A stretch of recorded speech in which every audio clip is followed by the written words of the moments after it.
Donc là, on va faire un petit tour du terrain, à la fois pour remercier les gens qui sont venus nous faire un petit coucou pendant ces 2 journées, puis pour montrer aux autres, ceux qui n'ont pas pu venir, à quoi ressemble le terrain, et peut-être leur donner envie de passer nous voir et de discuter avec nous par la suite.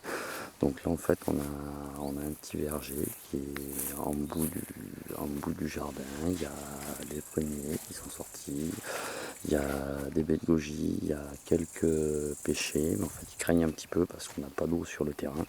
Donc c'est un petit peu dur pour eux à l'heure actuelle. Voilà, donc on a essayé de nettoyer, de faire différents sentiers. Donc hier et aujourd'hui, les gens qui sont venus nous voir, on les a fait se promener dans le terrain. Donc il y avait les jeux, le petit espace avec les jeux pour les enfants. Donc c'est des choses qui sont pas courantes. Donc on va dire que ça les a amusés. Donc des gros jeux de dominos. Donc là on a des vestiges d'un prémisse de Tipeee qui n'a pas été terminé. Donc du coup on verra cet hiver et on va peut-être passer à autre chose, carrément une cabane pour les loulous. Donc à voir. À voir. Donc il y a des petits coins comme celui-ci où on peut se poser tranquillement parce qu'on a refait des bancs aussi. Voilà, on peut se poser tranquillement à l'ombre en fonction des différents cheminements. Donc le fait d'avoir fait tous ces petits passages et puis d'avoir conservé des zones comme ça avec de la fougère et une multitude d'autres graminées et tout, on voit qu'il y a pas mal d'insectes qui se promènent là-dessus. Donc là c'est pareil, il y a encore un petit bout de verger. Derrière il y a la partie potager. On a laissé les fougères, ma foi, ça a l'air de rendre service aux courgettes entre autres et aux différentes citrouilles, d'être ombragées, également aux cornichons. Les fèves c'est un peu moins brillant à l'heure actuelle. Voilà, elles auraient préféré avoir peut-être un petit peu d'eau. Donc on a commencé la visite en premier par les ruches bien évidemment, puisque l'objectif c'est aussi de parler de cette vision de l'apiculture. Donc ça c'est un petit nichoir à oiseaux, c'est un nichoir qu'on extrait de l'intérieur des ruchetrons quand on fait des ruchetrons. Donc on l'a mis là surtout pour montrer ce qu'il en était, mais elles ont quand même, les oiseaux ont quand même de quoi agiter naturellement sans utiliser le nichoir. Donc peu d'espoir qu'on le voit habiter, du moins on espère qu'il ne soit pas habité. Voilà. Donc en fait le terrain continue un petit peu plus loin, va jusqu'en lisière de la forêt, mais la partie arrière pour l'instant elle n'a pas encore été aménagée. Donc en fait on a commencé la balade ici au niveau de la ruche à air libre qui est pas habitée. Il y a plusieurs ruches qui ne sont pas encore habitées, simplement pour montrer que c'est des modèles qui existent. On ne va plus enricher sur cette année parce que comme on nourrit pas les abeilles, un essaim mis dans une ruche à l'heure actuelle, sa capacité à passer l'hiver est quand même grandement compromise. On a aussi mis des petits gîtes à pollinisateurs, donc là en l'occurrence pour les abeilles solitaires, avec différents diamètres et tout. Bon, elles ont de quoi faire dans la nature, mais on voit quand même qu'il y a des trous qui sont déjà obstrués. Donc il y en a un en haut, on en voit là pareil qui est obstrué, là il y en a deux en bas qui sont aussi bouchés. Voilà. Donc là c'est parfait, juste dégagé autour des arbustes et après derrière si on a dégagé sur le bord des ronces pour pouvoir aller et puis le reste on a laissé des grandes bandes d'herbage comme on voit là. Donc là pareil il y a plein de petits passages derrière. Là on a une ruche de biodiversité qui n'est pas peuplée non plus, qu'on a mis en place pareil cette année. Donc c'est la même que celle que vous avez vu passer dans le post que j'ai mis hier sur les réseaux sociaux. en l'occurrence celle de Sylvie. Bon, elle a attendu un petit peu plus d'1 an pour que sa ruche elle soit peuplée. Donc écoutez, celle-là on va attendre aussi, on va voir ce qu'il en est. Sûrement l'année prochaine, mais là l'idée c'est vraiment pas de mettre un essaim, c'est vraiment de la laisser tranquille et qu'un essaim vienne tout seul. Là il y a une cagnane pareil qui est pas habitée pour l'instant, donc qui sera sûrement pas habitée cette année. Quand on continue à descendre donc, sur le chemin qui est là, donc en fait là on rejoint on va ce qu'on va appeler l'aire de jeu par ce chemin là. En fait ce chemin c'est le seul qu'on emprunte avec les véhicules. Après le reste c'est juste des passages, donc c'est pour ça qu'on avait mis des petites jalonnettes pour éviter que des voitures ou quoi que ce soit viennent se mettre en place. Là c'est une ruche traditionnelle japonaise, pareil, qui n'est pas habitée. On avait mis un essaim il y a une quinzaine de jours dedans, un petit essaim, vraisemblablement un essaim secondaire. Il n'a pas voulu y rester, on l'a mis 3 fois dedans et puis il est ressorti. Vraisemblablement c'est que ça lui plaisait pas, donc on l'a laissé partir. Où est-il parti? Je ne sais pas. Dessus, c'est un petit truc à faire tout simple qu'on promène des fois et qu'on montre aux gens. C'est un petit nourrisseur d'appoint dans lequel on peut mettre un sirop et en fait on va le remplir à fond. On a tout simplement percé le couvercle. On le remplit à bloc et on fait ensuite par succion en passant là-dessous ou en passant là-devant. Les abeilles vont venir aspirer le sirop à l'intérieur. Donc c'est pas un nourrissement parce qu'on a prélevé trop de miel, c'est tout simplement un petit nourrissement pour filer un coup de boost aux abeilles si jamais il y a une période de pluie ou quelque chose comme ça et que c'est un petit peu plus dur pour elles. Donc là on est sur l'entrée du terrain ici, avec un petit peu de parking qu'on a fait là pour que les gens puissent garer leur voiture. Là c'est l'arbre à la buse, donc en fait quand on a la buse qui vient se poser de temps en temps, dessous on a mis la chouette à filot, voilà, elle est tranquille. Là on est à la station météo et puis l'armurerie en prévision des frelons asiatiques. Donc jusqu'à maintenant nous sur le terrain on en a vu 2 qui étaient à l'abreuvoir et on n'en a pas vu plus pour l'instant, donc ça nous va très bien. Là on a une première ruche qui est habitée, donc en fait c'est un corps de ruche, d'Adam. Et en fait à l'intérieur on a des cadres trapézoïdaux qu'on a fait pour pouvoir les basculer plus tard dans une cagnane. En fait on voulait le faire cette année mais on va les laisser tranquilles, on va pas les stresser. Elles sont déjà sur les 10 cadres à l'intérieur, on va les laisser faire leur stock peinard et puis hiverner, on verra l'année prochaine comment on s'organise. Voilà, donc en fait dessus on va pas ouvrir, mais dessus il y a une petite vitre qui permet une observation de tout ça. Donc ensuite si on continue, on a fait des petits passages un petit peu partout dans les sols marceaux pour pouvoir se promener tranquillement derrière les ruches. Donc là on remonte toujours vers la limite du terrain, donc l'arrière est toujours pas nettoyé non plus sur toute la longueur du terrain. Et par contre on a toujours des petits passages qui nous permettent d'accéder aux ruches par l'arrière. Donc là on arrive sur la première ruche tronc.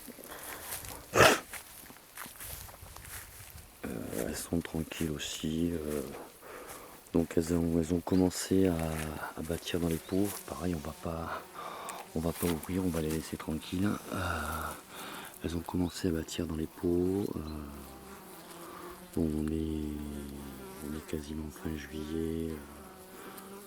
Je doute fort qu'elles remplissent les pots cette année. Elles vont se faire leurs provisions tranquilles et puis on verra l'année prochaine ce qu'il en est. Parce que bon, les cirières vont sûrement arrêter leur travail incessamment sous peu puisque la pompe de la reine va également ralentir. Voilà. Donc ça rend toujours un petit peu de polémique, il y a toujours une activité. Voilà, elles ont une activité, elles sont tranquilles. Donc tout se passe bien pour elles. Voilà, on les a ouverts une fois pour voir la façon dont elles avaient décidé de construire à l'intérieur des ruches. Donc en fait, elles bâtissent à bâtisse chaude, c'est-à-dire que les rayons sont parallèles au trou d'envol. C'est elles qui ont décidé de les orienter dans ce sens-là. Donc là, pareil, un petit cheminement pour passer derrière la ruche. Donc derrière, on voit que c'est toujours, on va dire, ronce, genêt, mais on en dégagera une partie, mais on dégagera sûrement une partie. Parce qu'en fait, les genêts, elles aiment bien ça, quoi, à la saison. Les ronces également. Donc là, c'est sur la deuxième bouche-tronc. Elle est peuplée, pareil, elle est comme l'autre. Elles sont dans les pots aussi, elles ont ciré une partie, elles ont mis un petit peu de miel, mais bon, je pense qu'elles vont s'en servir, tout prochainement en fonction de leurs besoins. Donc là, on leur a mis un petit dessert, on a mis de la bourrache juste à côté d'elles. Un petit peu plus haut, on le voit pas là, mais là on le voit en fait dans l'espèce de jardinière qui est là-bas. Elles ont un abreuvoir. Après, elles ont un étang qui est à vol d'oiseau à 500 mètres d'ici, donc elles arrivent à se débrouiller. Mais bon, on va mettre un abreuvoir à côté avec les périodes chaudes comme on a actuellement et comme on va avoir encore la semaine prochaine. Ça leur permet de raccourcir les trajets et donc de moins s'épuiser, et de moins consommer et d'être plus paisible. Donc là, toujours un petit cheminement.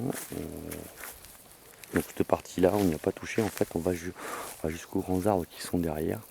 Mais là, on n'y a absolument pas touché. On va essayer de voir pour récupérer un couple de biquettes. Puis pour faire nettoyer ça aux biquettes. Voilà, donc là, on est toujours sur des zones herbacées qu'on a laissées. Puis on a juste fait un petit cheminement qui fait tout le tour. Là, on a une grosse zone de fougère qui va quasiment juste sur le bord de la route.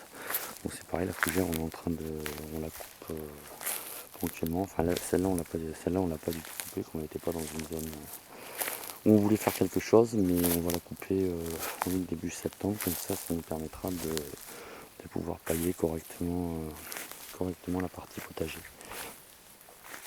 Donc là, on continue de se balader par les petits sentiers qu'on a fait. Donc là, on atterrit, on est devant les troncs. Là, on est devant les troncs et on arrive sur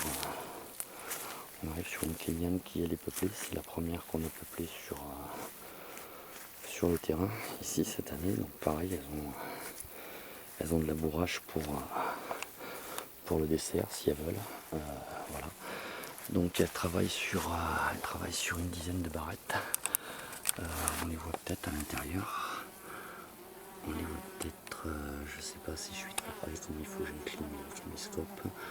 Voilà, on voit que ça travaille. Alors les taches de cire sur la vitre, c'est pas elles qui les ont faites.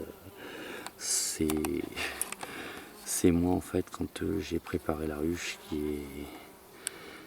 qui est un peu salopé la vitre et j'ai oublié de la nettoyer. Voilà, donc ça clash un petit peu, mais enfin bon. Les 10 barrettes sont pleines. Enfin, du moins, les 10 barrettes sont cirées, donc voilà, elles font leur vie, c'est pareil, elles sont tranquilles. Et ça se passe plutôt bien pour elles. Voilà. En fait, quand on vient par là, on revient sur l'entrée du terrain. Donc là, on est au bout de la zone qu'on avait matérialisée comme étant premier parking. En fait, après, le long du chemin principal, les gens peuvent aussi monter ce virage. Donc en fait, par contre, toutes les ruches, si vous avez regardé, toutes les ruches sont mises sous les sols marceaux et sont généralement mises orientées, les trous d'envol sont orientés sud-sud-est, ce qui leur permet de bénéficier les premiers rayons de soleil le matin et tout, et on s'est arrangé pour que l'après-midi, ben, ce soit elle soit tout à l'ombre. Donc et voilà, quand on a passé une semaine comme il y a quelques temps avec la canicule ou celle qu'on nous annonce la semaine prochaine, ça va quand même les soulager un petit peu d'être à l'ombre, parce que ça va leur permettre d'avoir moins de travail à faire, quoi. Donc là on arrive dans la partie où on va fabriquer les différentes ruches. Donc là en fait on avait mis une ruche-tronc pour montrer tout le cheminement. Donc en fait ben là il y a la jardinière, donc qui est le tour. À l'intérieur il y a le volume qui va servir pour faire la ruche. Puis à l'intérieur on va sortir le petit volume qui va permettre de faire un nichoir. Puis à l'intérieur on va sortir un petit maillet suivant la qualité du bois. Et au final ça va nous donner donc une ruche-tronc telle que celle-ci. Donc là en fait on avait mis un petit peu de tout pour montrer aussi tout ce qui nous amuse à nous. Donc là c'est encore un petit piaf qui a été sculpté à la tronçonneuse cet hiver, qu'on a mis là tranquillement. La seule chose qu'on n'a pas mis en route, c'est ça, on a refait des passe-partout cet hiver avec Anto. Et on les a essayés, on avait montré une vidéo, on était parti abattre une chandelle dans une parcelle. Et donc là l'idée c'était simplement de s'amuser, de faire une rondelle sur le bout du tronc qui est très sale, puisqu'en fait ça a été débardé à cheval, et simplement pour préserver la chaîne de la tronçonneuse. Mais bon, on l'a pas déballé, on l'a pas sorti. Donc là on arrive sur la partie sillage, où là on va pouvoir faire sortir les planches qui vont nous permettre